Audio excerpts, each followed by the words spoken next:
Welcome back, everyone. Thank you for joining me. Today, I'm sharing my second AM skincare routine with you.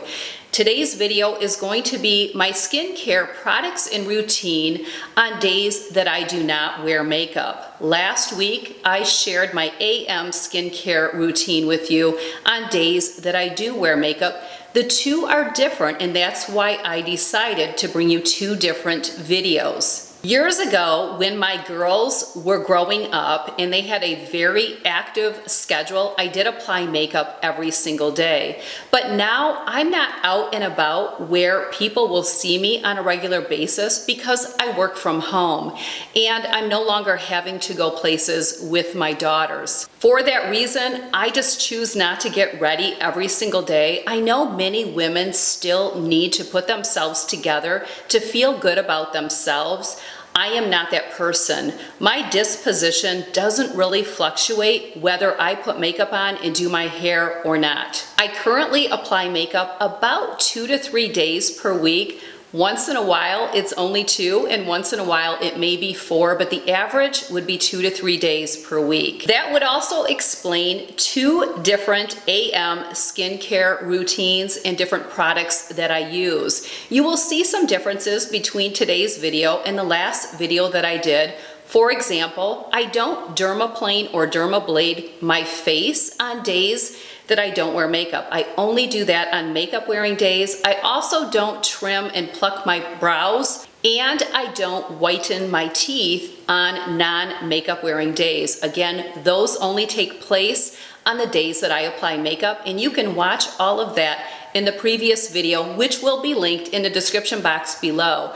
I will also put a card up here. If you click on that card, you can watch the AM skincare routine video for makeup wearing days right after you watch today's video. So let's dive in with what I do on non-makeup wearing days. I shower every single day, and it typically is pretty early, maybe like 6:30, sometimes 5:30. It depends on what time I finished up my workout. Once in a while, I will take a later shower, and that's generally because I want to go outside and do a run.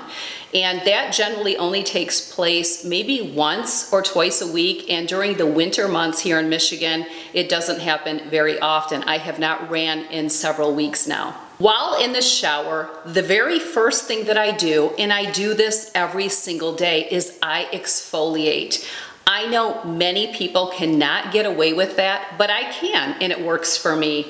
I use the Dr. Brandt Pore Dermabrasion.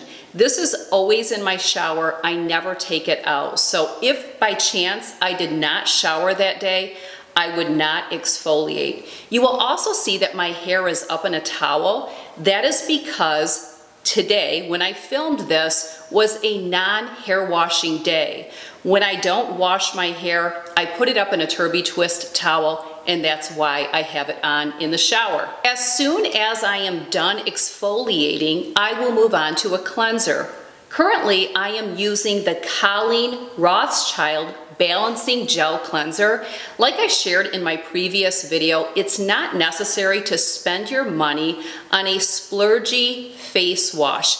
You can get away with a drugstore face wash such as Cetaphil, which my dermatologist recommended. He has said many times all through the years that I've went to my dermatologist, there's absolutely no reason to spend your money on what he calls a bougie face cleanser. So save yourself money in that area. This cleanser happened to be sent to me, so I am using it up. I apply the cleanser, wash my face, and while the cleanser is on, I use my Clarisonic Smart Pro, which I believe is discontinued, but in the description box below, I will have links to everything that I share with you today, as well as an alternative to this product. I was able to find some exfoliating brushes, which is what I use. You're going to hear a lot of exfoliating in this video. That will trip up a lot of people, but it doesn't trip up my dermatologist. I have resistant skin. I can tolerate it, and he is all for it. I highly encourage you to take a look at what your skin type is. If it's sensitive, you probably could over exfoliate. For myself, my skin can tolerate it, therefore I do it, and my dermatologist has approved of it. but I will use this to slough off the dead skin, get my face clean before exiting the shower. Like I mentioned in last week's video, these products never leave my shower. I will also have the Cetaphil Facial Cleanser linked in the description box below. Be sure to click the top link down there. That'll take you to the corresponding blog post, which is always your easiest place to shop from. When I get out of the shower, I first will put on this black wrap towel because it's very important to me when I do my skincare to not neglect my neck and décolleté. My neck is really starting to show the signs of aging. I will be 50 this year, so it does make sense, but I will share that my décolleté is still holding up very well. We age differently. It's important for you to pay attention to what your trouble areas are, and everything that I share with you today is high in the anti-aging arena. I use a lot of active ingredients. My regime has been written for me by my dermatologist. I also go to a med spa. I'm a treatment girl, and we'll get more into that. I have always been someone who seeks her dermatologist when looking for tips and advice on what my skincare products and routine should be. I don't go to YouTubers, I don't go to beauty influencers, I go to an expert. I've been going to my dermatologist actively since I was about the age of 30, so we're looking at about 20 years. He has tweaked things over the years because of where I am at in my anti-aging. So what I did in my 20s and 30s isn't going to work in my 40s, and now that I'm going into my 50s, we have to tweak things again.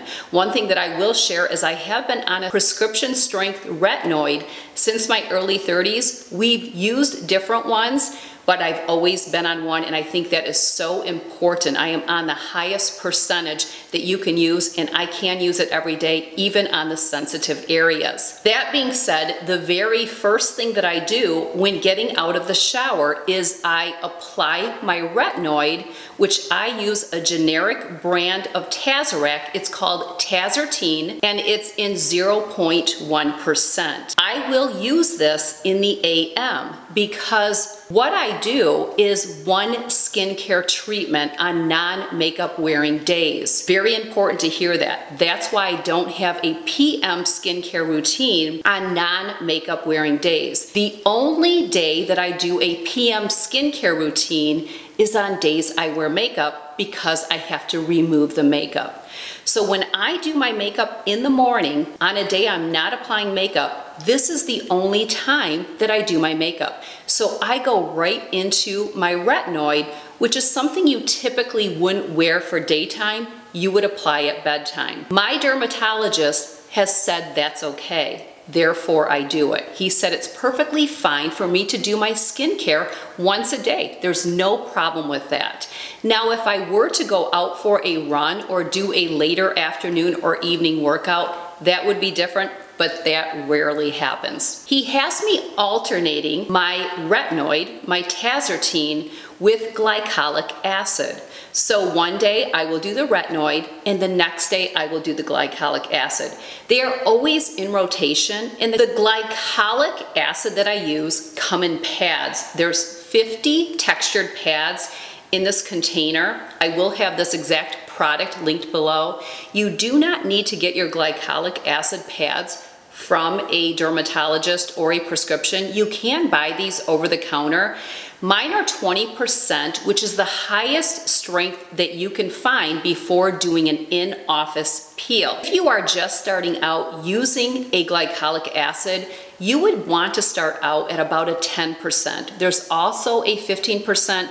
You would want to work your way up to a 20%. So again, one day I will use the Tazarotene, and the next day I will use the glycolic acid pads. Now let's say I do my makeup in between. I still alternate these. So if it's Monday and I use my retinoid, and on Tuesday I apply makeup, well, you'll see that I'll have a PM skincare routine because I have to remove the makeup, and that video will be coming next, so stay tuned. That night I would use these. Let's say on Wednesday I don't apply makeup, I would go to this. Thursday, don't apply makeup, I would go to this. So they're always in rotation. It just depends on if I'm using them in the evening because it was a makeup wearing day, or if I'm using them in the morning because it's a non-makeup wearing day and I'm only doing my skincare one time. Hopefully that makes sense. It may seem confusing. You may have to go back and rewatch, but yeah, basically that's how it works. If you have any questions or comments, use the comment section below. I'd be happy to tackle any questions you may have. Digging in a little deeper on glycolic acid, which my dermatologist highly recommends. Again, he has created this routine, these products, this routine. I also go into my dermatologist once a month for a chemical peel, which is glycolic acid at 30%. Because I have very resistant skin and my skin can handle it, we do a double swipe. So the nurse comes in, she applies the 30%, she does a second swipe, I wait 3 minutes, rinse it off. I get a light red or peeling sensation. It varies from month to month, and I believe a lot of that could be on how dry my skin may be from being out in the elements, very cold here in Michigan in the winter, or it could have something to do with hormones. One of my daughters has been going with me because she's been home for the holidays, and every time she gets a peel, she has noticed that she'll have a little different reaction each time. But currently, once a month, glycolic peel in office, 30% double swipe on me because I can handle it. Now from there, I was using a lot of other products, peptides, growth factors, vitamin C, you name it. And we had a discussion, my dermatologist and I, about whether or not I really needed those. And he said no. He said, what you need is these two products right here. That's it. This is what's going to do the work. Clean the face, don't spend a lot of money there. Use your active ingredients, your powerhouse anti-aging products, and that's really all you need, and a good moisturizer. Get rid of all the other great smelling, great feeling products that you're spending your money on that you don't need to.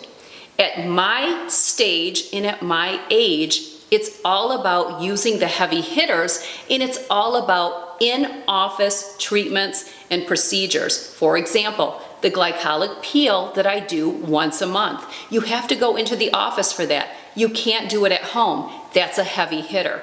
I'm there. I love this because I spend a lot of money on this right here. We all have an area that is kind of where we get pulled and tugged and where we want to spend our extra money. Mine is not fashion. Mine is not makeup. Mine is not handbags. Mine is not shoes.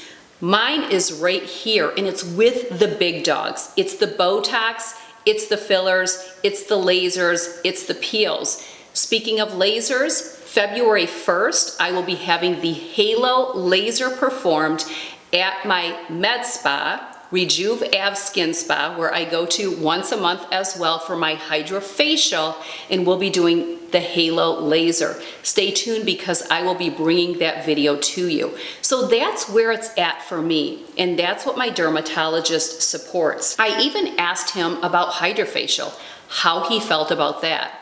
He said it's nice to have that performed if you're getting ready for something, because boy, does it really just make you glow. So it's a really great procedure or treatment to have.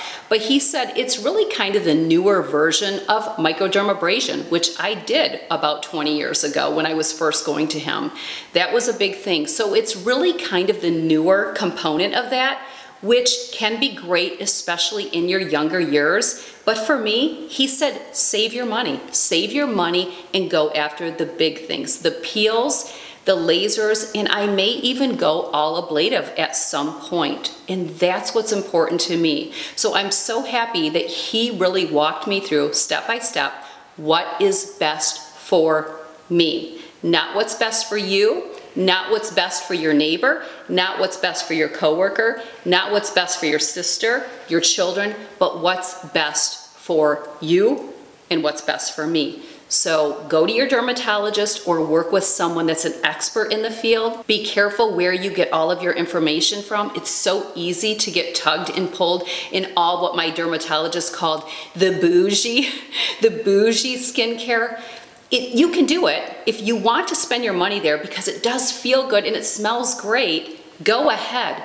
But his point is it's not necessary. What's necessary is these products right here. It doesn't have to be Tazarotene or Tazorac. There are other ones. There's Retin A. This is his favorite. This is also the favorite at my med spa, and I am on the highest percentage. It is prescription strength and it can be pricey. I'm fortunate that we've came up with a system. My dermatologist helped me, and I no longer pay a pretty penny for this. I pay drugstore prices. Then we move on to moisturizer, which is another area where my dermatologist said keep it simple, keep it drugstore. It's not necessary to spend a lot of money. Look for water as the main ingredient, the very first ingredient. And once again, Cetaphil. He actually prefers the Cetaphil moisturizing cream, which claims for body, not face. Basically, similar product. This is just going to be more moisturizing and more creamy, so it's going to be thicker. Yes, I have oily skin, but that doesn't mean that we don't still need to moisturize, especially with all of the exfoliating and the high percentage products that I apply to my face. So this is all I use after using either the retinoid or the glycolic acid. I don't use anything in between like I used to in the past, and I was spending hundreds of dollars on per year, probably more than that. From there, I just apply a lip balm, and I did talk about the PCA Skin Hyaluronic Acid Lip Booster in my previous skincare video that I did last week. This is not necessary. I talk about why I like this one in the morning before I do my makeup, so watch that in the video. But I love the Nivea Milk and Honey. These are great. I even like how it spins up compared to other lip balms, but I have the Nivea Milk and Honey all over the place. I have been using this product for years. Now I do want to talk about SPF because that is so important. I don't get a lot of sun, so I'm fortunate that I don't apply a SPF all that often. But if I were to be in the sun, and don't forget the sun can be hidden. You can be in your car and the sun is hitting you. And I talked about that in last week's video. If I am going to be on, let's say, an evening walk, which I do from spring to fall, then I will apply an SPF. But I'll be honest, although I should probably wash my face when I get home, I don't. I will just sleep with it on. I don't do another skincare treatment if it's a non-makeup wearing day. But if I'm running or anything like that, I will apply a SPF. I will have this one and a few other ones linked, but I have a whole video talking about SPF and I break everything down. I'll have that video linked in the description box below. The last product that I want to talk about, which I keep in this little zipper pouch that is recycled, is Latisse. It is my eyelash serum for eyelash growth. I used Latisse way back in the day and had really great results. Then I decided to try lash extensions, which I am definitely not a great candidate for. I've talked about that in previous videos. So I am back to using Latisse. I apply this almost every day, maybe 5 out of 7 days. But again, if it's a non-makeup wearing day, I will apply it in the AM when I'm doing my skincare. I will also use it in the PM if it's a day that I'm removing makeup and doing my PM skincare. So Latisse has been great. It is something that you have to purchase at a med spa or a dermatologist, but I can see if I can find a link to where you can get it without going to your local med spa. There you go. AM skincare products and routine on non-makeup wearing days. Don't forget to watch the video on my skincare routine on makeup wearing days. And coming up next will be my PM skincare routine, which really will be just like what you witnessed here, but I will also be removing my makeup. So make sure you're subscribed, ring the bell so you get immediate notification when that video comes out. Be sure to be watching me on Instagram stories. I share a lot there as well. And be sure to sign up for my newsletters. One comes out every Friday and one every Tuesday. Links for everything will be in the description box below. Also, this Wednesday, Single Girls Kit, the HCC coaches, Ashley and Lena Marie, will be back at 6 o'clock p.m. Eastern Time, YouTube Live on my channel to talk about their 6-week program, the Single Girls Kit, which will be starting very soon. So stay tuned for that. All right, thanks for joining me. I'll see you next time with PM Skincare. Take care.